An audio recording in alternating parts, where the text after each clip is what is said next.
सल्लल्लाहु अलैहि वसल्लम वशर्रल उमूरि मुहदसातुहा व कुल्लु मुहदसातिन बिदअह व कुल्लु बिदअतिन ज़लाला व कुल्लु ज़लालतिन फिन्नार।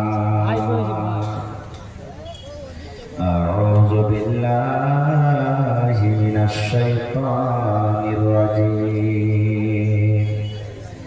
बिस्मिल्लाहिर रहमानिर रहीम। इक़रा बिस्मि रब्बिकल्लज़ी खलक़ खलक़ल इंसाना मिन अलक़। इक़रा व रब्बुकल अकरम अल्लज़ी अल्लम बिल क़लम अल्लमल इंसाना मा लम यअलम। वक़ाल अल्लाहु तबारक व तआला फ़ी मौज़िइन आख़र। बिस्मिल्लाहिर रहमानिर रहीम। अर्रिजालु क़व्वामूना अलन निसा। वक़ाल अन्नबी सल्लल्लाहु अलैहि वसल्लम अद्दुनिया कुल्लुहा मता' व खैरु मता'id दुनिया अल मरअतुस सालिहा। ओहरे मुसलमान तोरा हर्ष नहीं मान। ओहरे मुसलमान तोरा हर्ष नहीं मान। नमाज पढ़ो रोज़ा रखो, नमाज पढ़ो रोज़ा रखो और पढ़ो कुरान। ओरे मुसलमान तोरा हर्ष नहीं मान। যদি করো নামাজ রোজা থাকবে না তোর পাপের বোঝা। যদি মানো পাক কোরআনের কথা থাকবে না তোর গুনাহ খাতা। বলছে রাত পার করিবেন, বলছে রাত পার করিবেন খোদা রব্বে দো জাহান। ওরে মুসলমান তোরা হর্ষ নাই মান। নামাজ পড়ো রোজা রাখো, নামাজ পড়ো রোজা রাখো আর পড়ো কুরআন। ওরে মুসলমান তোরা হর্ষ নাই মান। কি করে কে আমল করলি একাই আলি একাই যাবি। কি করে কে আমল করলি একাই আলি একাই যাবি। ভালো আমল যদি করে গেলি, নেক আমল যদি করে গেলি হবে তোর কল্যাণ। ওরে মুসলমান তোরা হর্ষ নাই মান। নারে তাকবীর। এটা মোবাইলটা লাগাইতে বলছিলাম। মাইক में थोड़ा आवाज बढ़ाइए। আমার ফুল তো বলে এটা লাগাইতে বলছিলাম।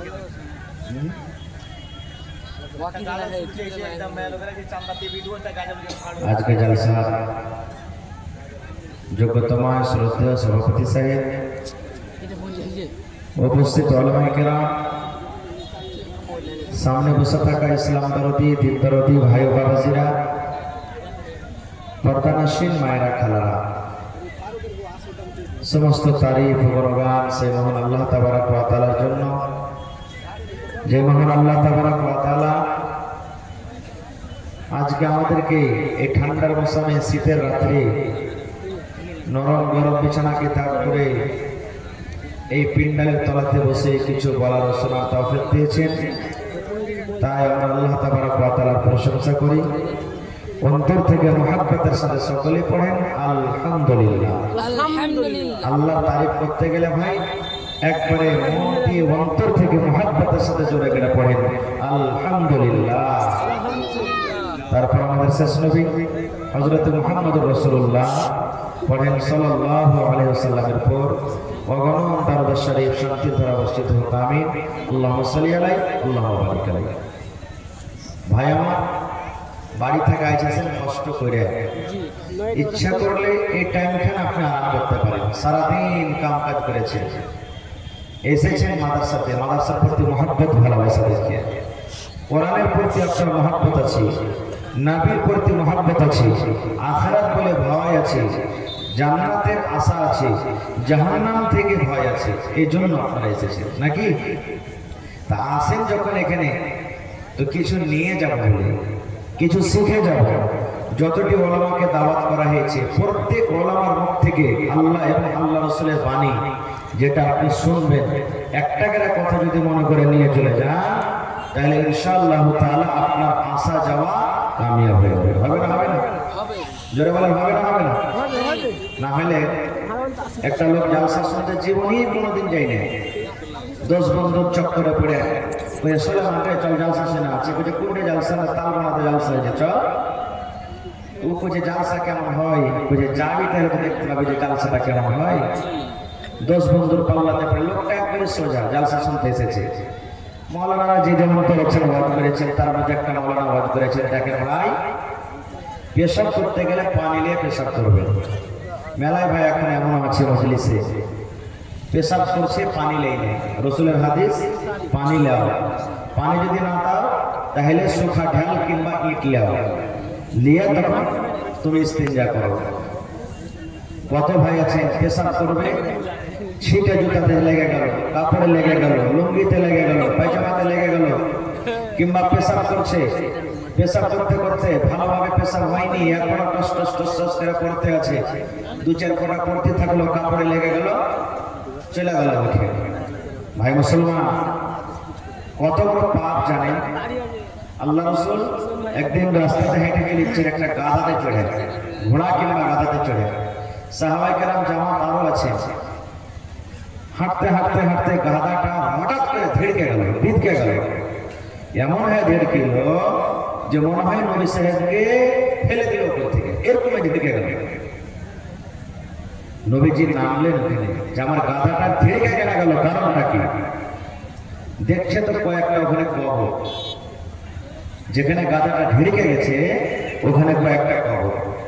সাহাবায়ে কেরাম যারা সাথে ছিলেন নবীজি বললেন যে হ্যাঁ গো এই কবর গুলা কার তোমরা জানো? বলছে জি নবীজি জানি। এবার নবীজি বলছেন আমার গাধা ধেড়কে গেল, মনে আমাকে ফেলে দেবে, কি কারণে ধেড়ে তোমরা কি জানো? বলছেন না। এবার রাসূল কি বলছেন দেখেন, রে আমার সাহাবীরা, আমার গাধা এর জন্য ঝিড়কে গেল, আমার ঘোড়া এর জন্য ঝিড়কে গেল। এই যে তোমরা কবর দেখতে পাও, এই কবরের ভেতরে 2টা কবর এমন আছে রে উম্মত, যে কবরের ভিতরে আযাব হয়, যে কবরে শাস্তি হয়, কবরের ভিতরে শাস্তি হয়। আর কবরে যখন শাস্তি হয় মানুষ এবং জিন জানতে পারে না, কিন্তু মানুষ এবং জিন ছাড়া আল্লাহর যত মাখলুক জীবজন্তু আছে, পশু-পাখি আছে, এরা জানতে পারে কি কবরের ভিতরে আযাব হয়। পশু-পাখি জীবজন্তু জানতে পারে, মানুষ জানে না। এবার নবী বলছেন কি দেখেন, ভালো করে শুনবেন মুসলমান, নর হোক কিংবা নারী হোক, নবী এবার কি বলছেন দেখেন, এই কবরের মধ্যে যা যা হয়, ওরে আল্লাহ এত হাওয়া করে তারা কবরের ভিতরে পড়ে চিৎকার করছে।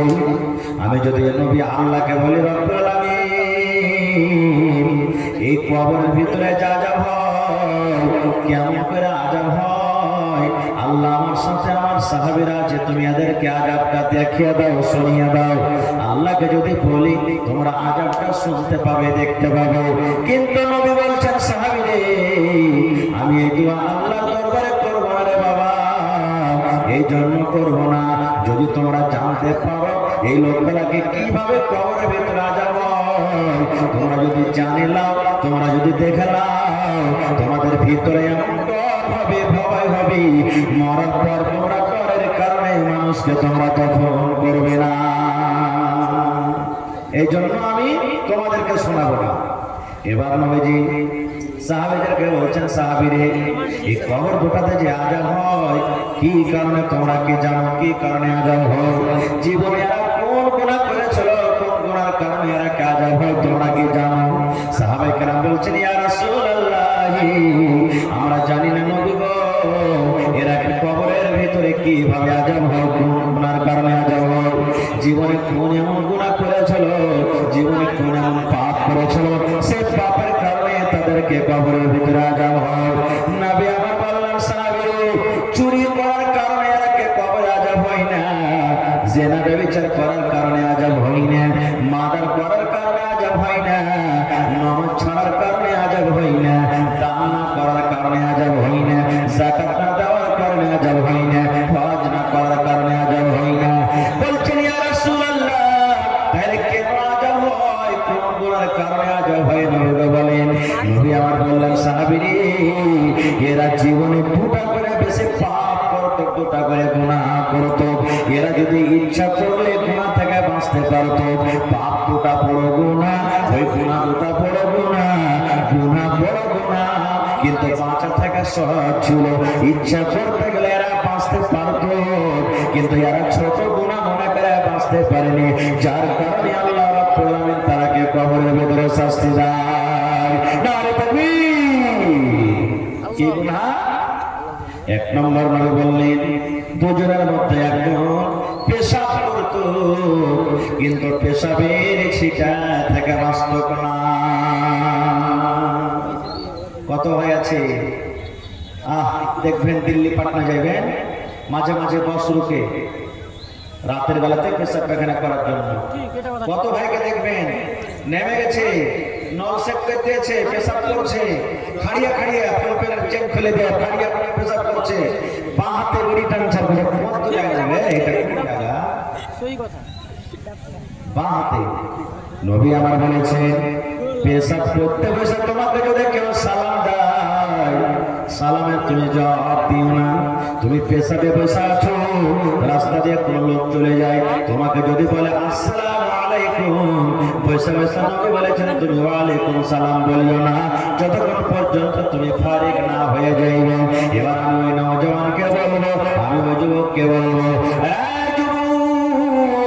যদি পেশাবের হালাতে সালাম কেউ দিয়ে দেয়, আর যদি নবী তার জবাব দিতে মানা করে থাকে, তাহলে আপনি পেশাব দাঁড়িয়ে দাঁড়িয়ে করছেন, বাম হাতে আপনি বেড়ে টানছেন, আর বলছেন কত দূরায় রে ভাই, এই কথা বলা কেমন করে হালাল হয়ে গেল? নবী আমার এক নম্বরে বলেছেন, এই পেশাব করত, পেশাবের ছিটা থেকে বাঁচত না। এবার আপনি বলেন, পেশাবের ছিটা থেকে না বাঁচার কারণে যদি কবরে আযাব হয়, এর আমার নওজওয়ান যুবক, আপনি পেশাব করছেন আর পেশাব করার পর পানি আপনি নিলেন না, তাহলে কিয়ামতের দিন কবরে আপনার কি আঞ্জাম হতে পারে বলে দেন। দুই নম্বর নবী বলেছেন, এই কবরের ভিতরে আযাব হয়, এই লোকটা বেশি বেশি করে গীবত করত, এই বেশি বেশি করে চুগলখড়ি করত, একটা মাওলানার গীবত করত, একটা হাজী সাহেবের গীবত করত, মাদ্রাসার সেক্রেটারির গীবত করত, একটা নামাজের গীবত করত, একটা মৌলভী সাহেবের গীবত করত, এরকম ভাবে লোকের গীবত করত, ইজ্জতকে মার্ডার করে দিত। আরে অমুক মাওলানা তো এরকম, অমুক নামাজি তো এরকম, অমুক হাজী সাহেব এরকম, এই করে করে লোকের সামনে তার গীবত করত, চুগলখড়ি করত। গীবত করা বড় গুনাহ, গীবত করা বড় পাপ, গীবত করা চুগলখড়ি করা কাবিরা গুনাহ, কিন্তু বাঁচাটা ছিল সহজ, বাঁচাটা ছিল আসান। মন বন্ধ করতে গেলে তার থেকে গীবত চুগলখড়ি বের হতো না। নবী বলেছেন, উম্মতরে এই দুটা পাপ, দুটা গুনার কারণে এই কবরের ভিতরে লোক দুটাকে আযাব হয়। আমি বলছিলাম, জালসা শুনতে গেছে, মাওলানা আওয়াজ করেছেন যে দেখেন ভাই, পেশাব করবেন তো পানি লিয়া, পানি না থাকলে খেয়াল লিয়া করতে হবে।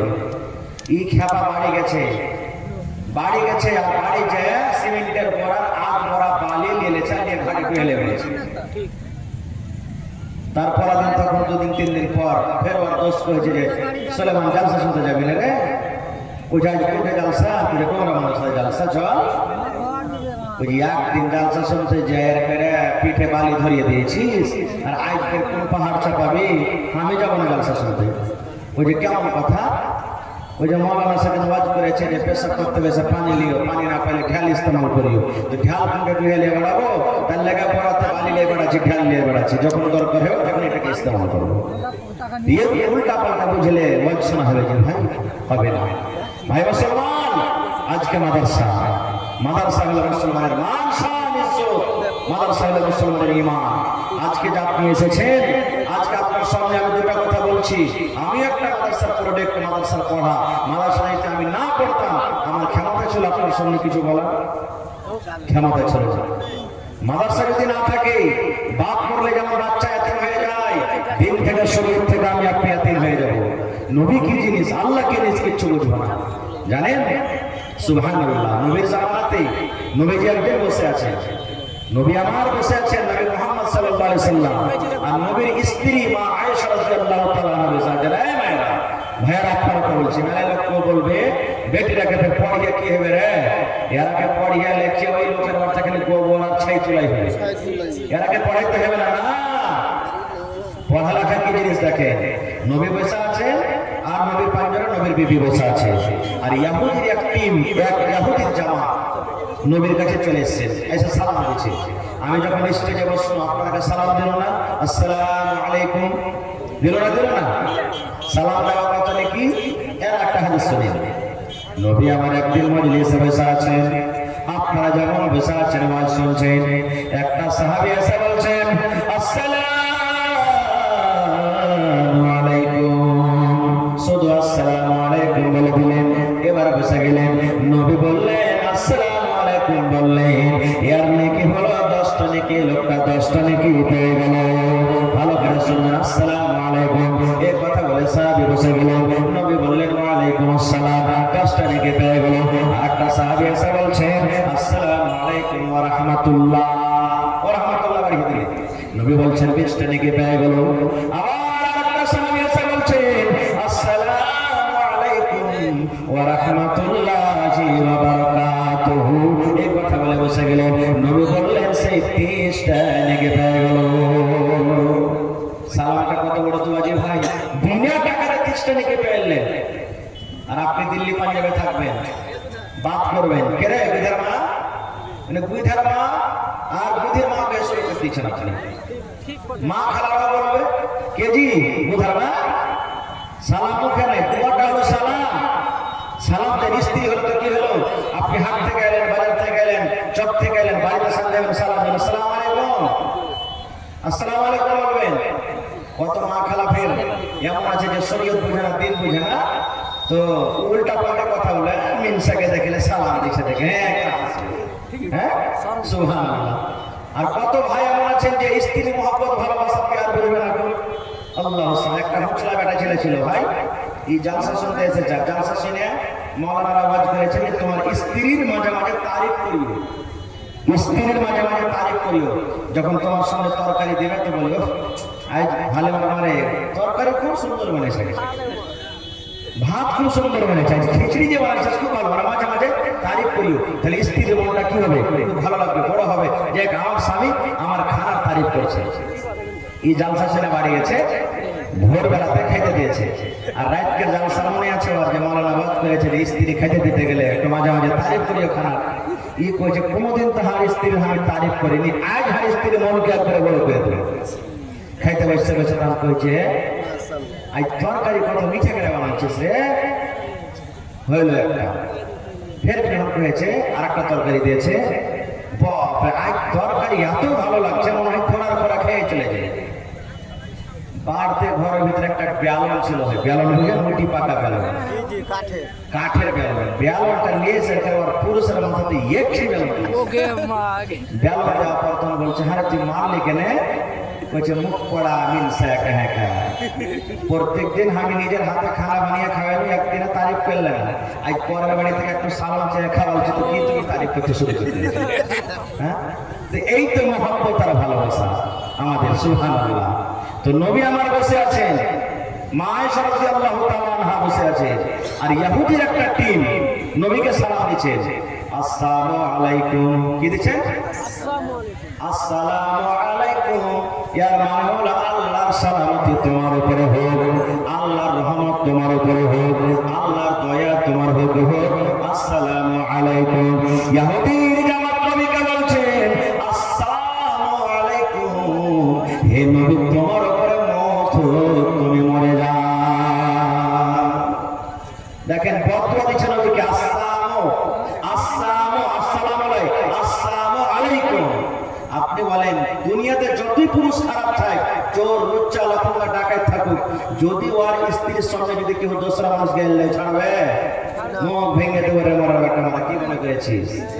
হায়রে নবীর স্ত্রীকে দেখেন, নবীকে যখন ইহুদির টিম এসে বলছে আসসালামু আলাইকুম, মা আয়েশা আরবি পড়া মানুষ বুঝালেন, আল্লাহ রে আমার স্বামীকে গাল দিয়ে দিলে, আমার স্বামীকে বদদুয়া দিলে।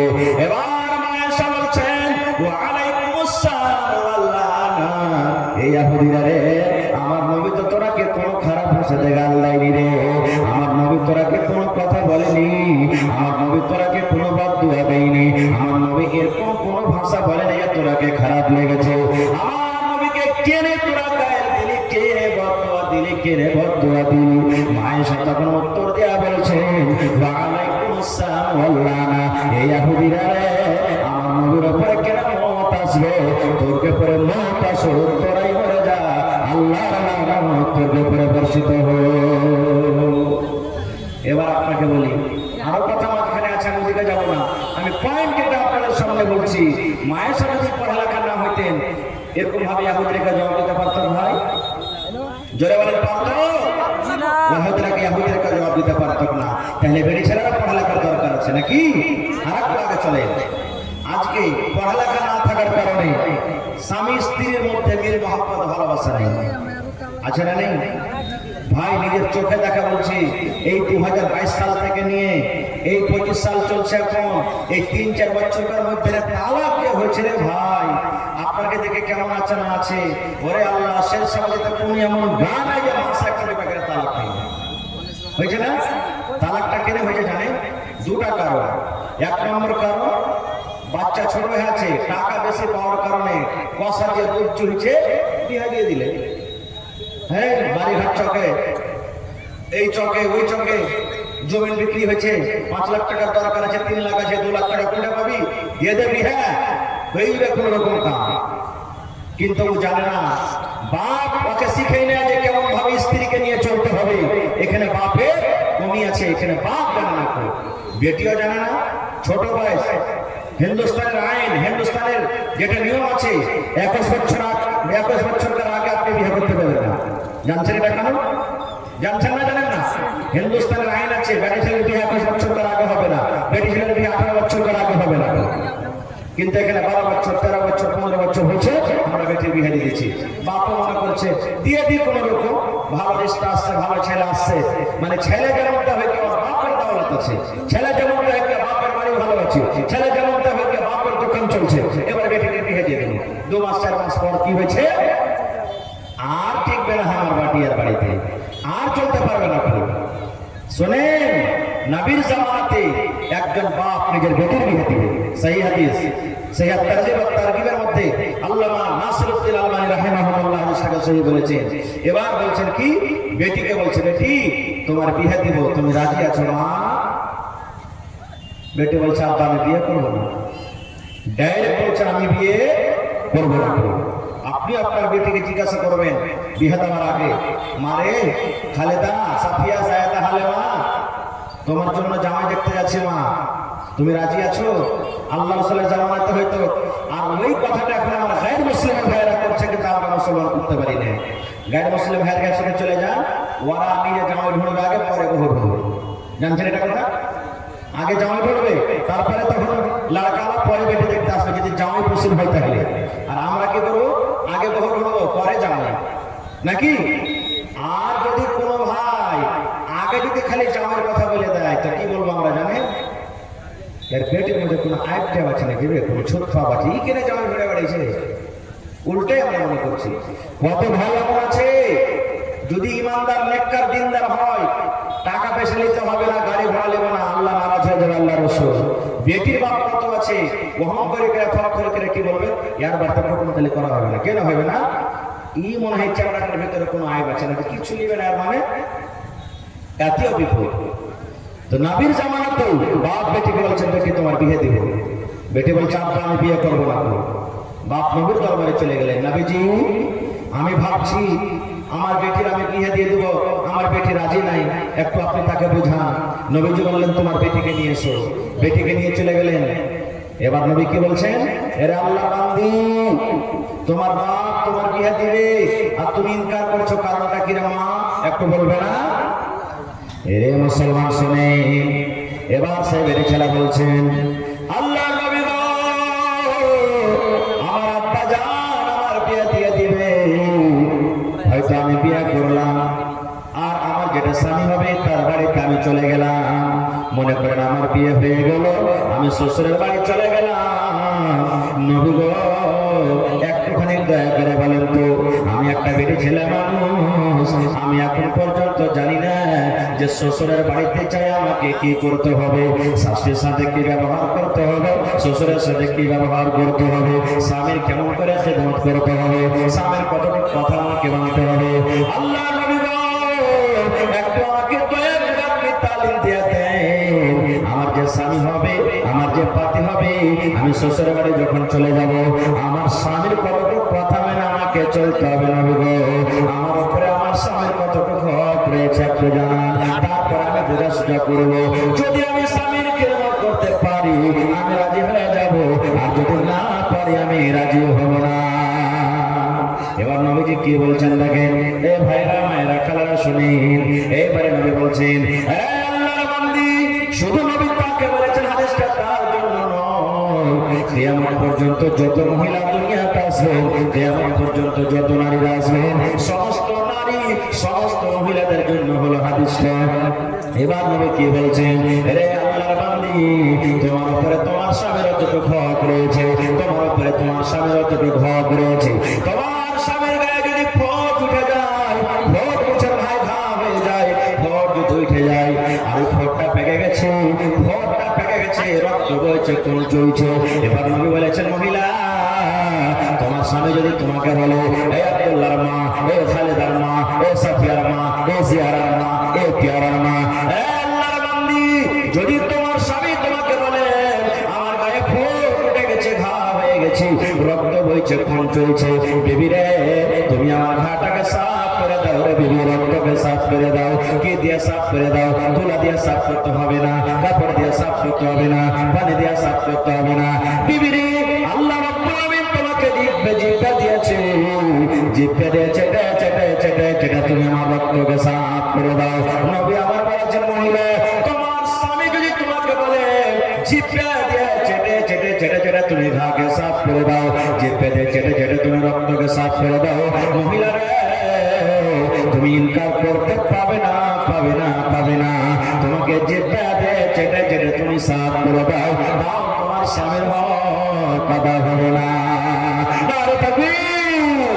আল্লাহ নবী দিনের নবী গো, নবী ছিলেন দিনের দিওয়ানা। আল্লাহ নবী দিনের নবী গো, নবী ছিলেন দিনের দিওয়ানা।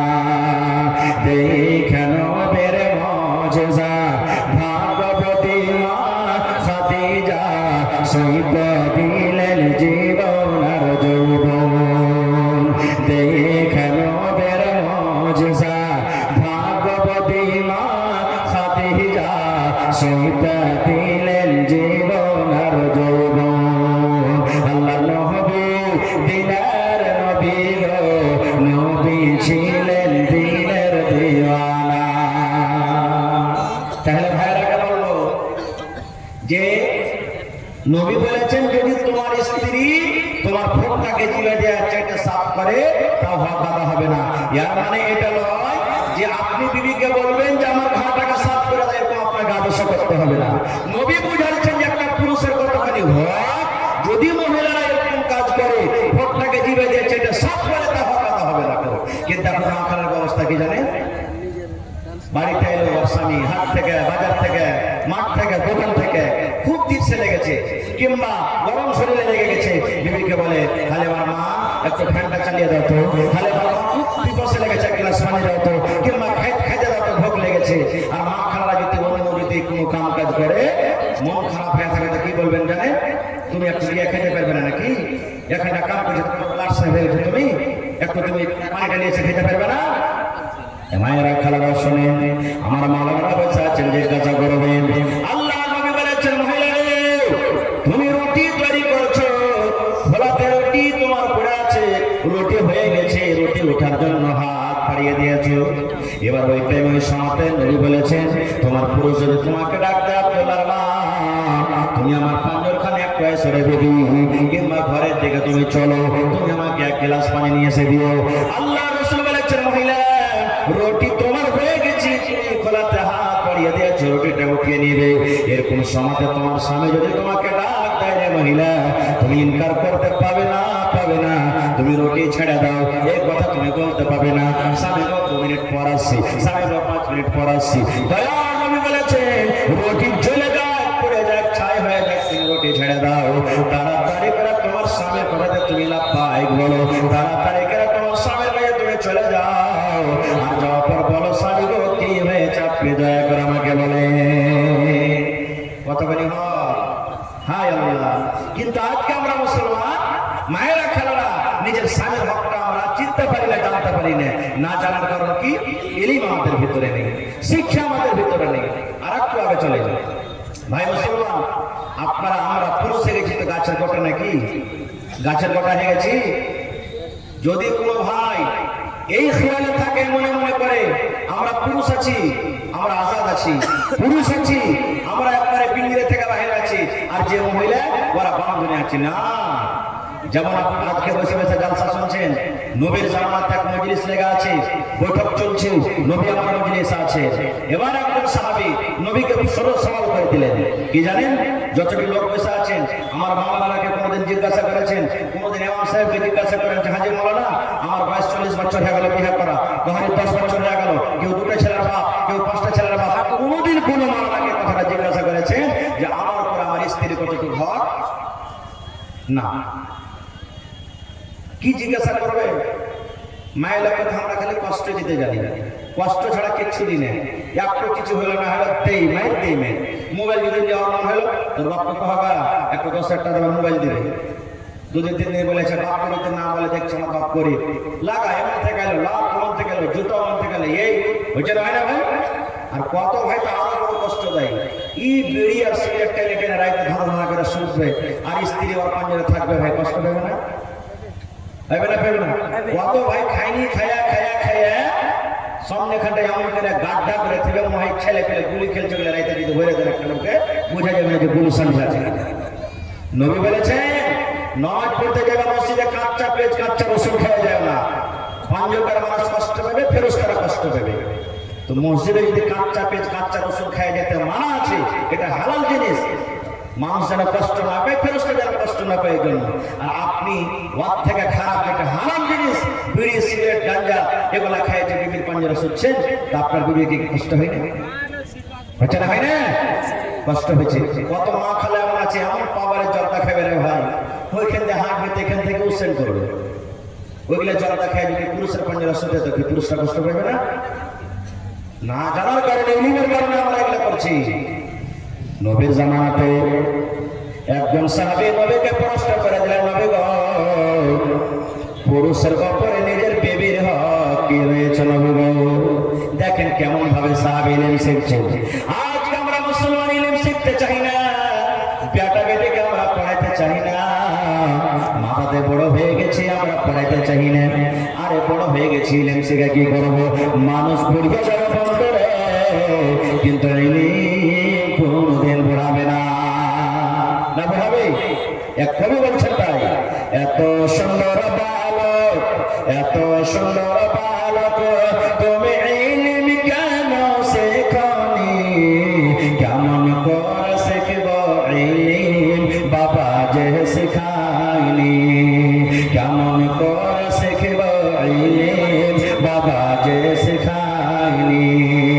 2.5 বছর বয়স, 2.5 বছর বয়স যখন মার বিয়ে করলাম তখন কেমন করে শিখব ইলম, বাবা যে শেখায়নি। একটা ছেলেকে বলছে, আরে বাবা ইলম কেন শিখেছিস? বলছে ইলম কখন শিখবো? 3 বছর বয়স। মা যদি গেছে প্যা প্যা প্যা করে মায়ের পিছনে বেড়াচ্ছে, কখন ইলম শিখবো? বলছে বড় হ্যাঁ। ছেলেটা আবার বলছে 7 বছর বয়স, 7 বছর বয়স যখন তোর পাগা ধরলাম তখন কেমন করে শিখব ইলম, বাবা যে শেখায়নি। 7 বছর বয়স, বাপ পড়িতে যাইতে নেই, বলে যা বেটা গরু চড়াতে যা, যা বেটা ঘুষ চড়াতে যা, ছাগল চড়াতে যা, কখন ইলম শিখবো?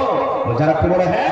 ছেলেটা আবার বলছে 10 বছর বয়স, 10 বছর বয়স যখন হালের মোটা ধরলাম তখন কেমন করে শিখব ইলম, বাবা যে শেখায়নি।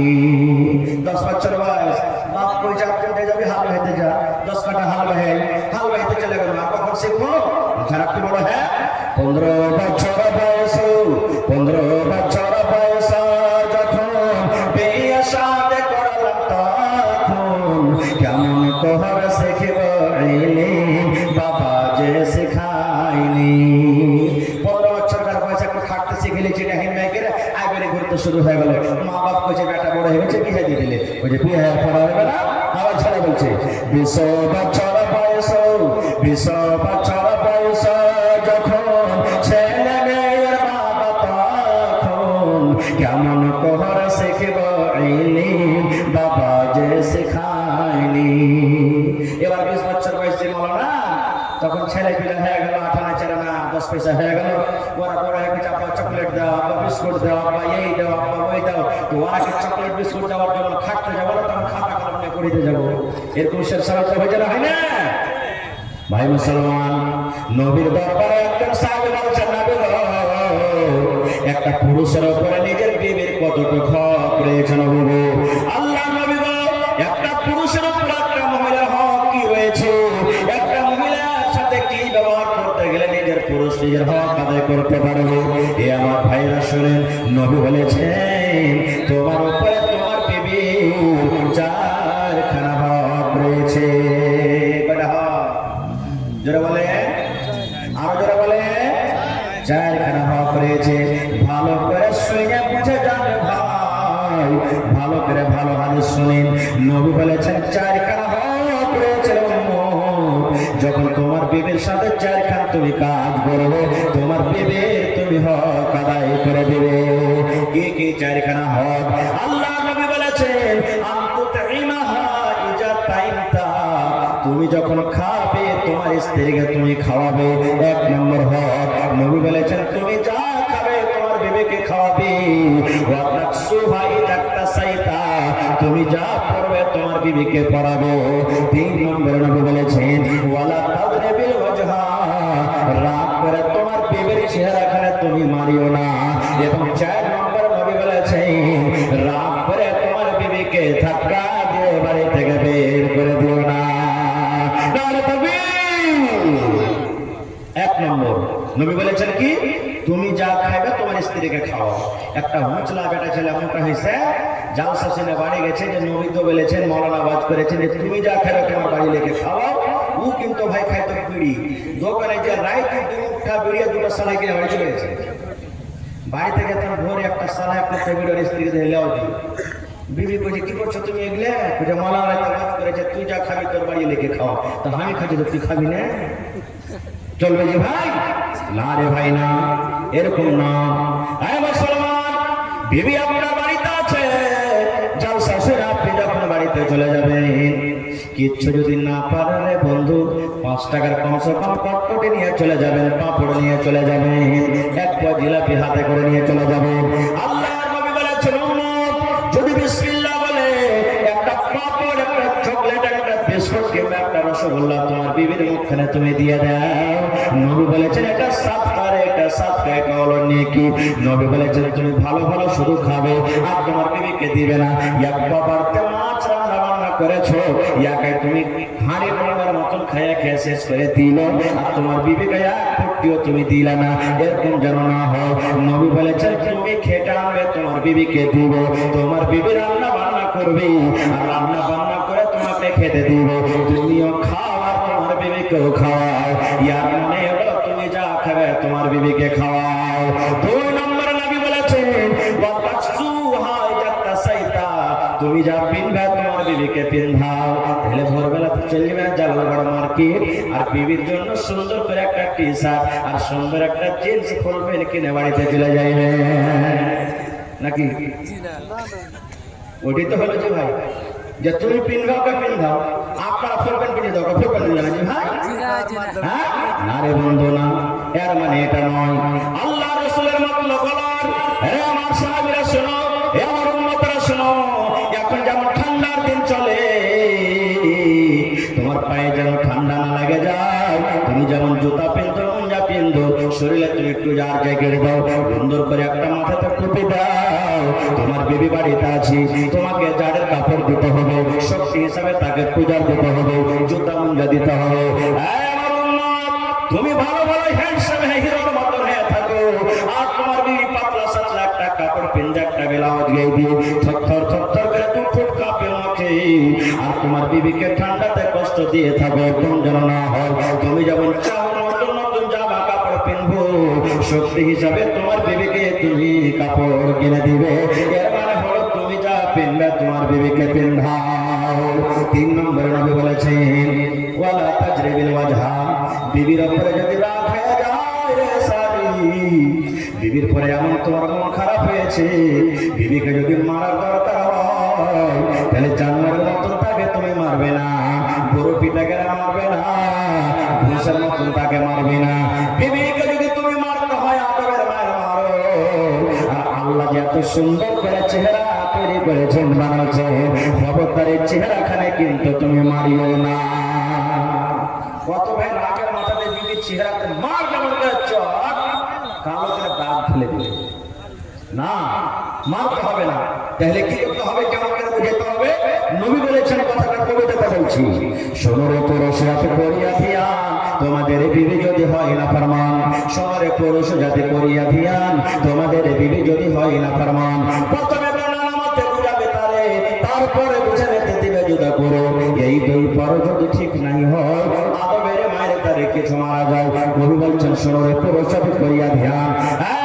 আমার উম্মতরা শুনে নাও, তোমার বিবিটাকে যদি তুমি বলো আব্দুল্লাহ মা আমার মাথাটা টেপে দাও রে বিবি, পারবো না, বিবিরে ভাত খাবো না রুটি দাও, পারবো না, বিবিরে কাম কাজ করে আমার পাঞ্জরে তাড়াতাড়ি করে বসো, পারবো না, এরকম উল্টা পাল্টা কাজ করে। নবী বলেছেন মারিও না রে মারিও না, প্রথমে সুন্দর করে তাকে তুমি বুঝাও, বিবিরে আমার কথা কেন মানো না, বিবিরে আমার কথা কেন শোনো না, বিবিরে আমার কথা মতন তুমি কেন চলো না। এবার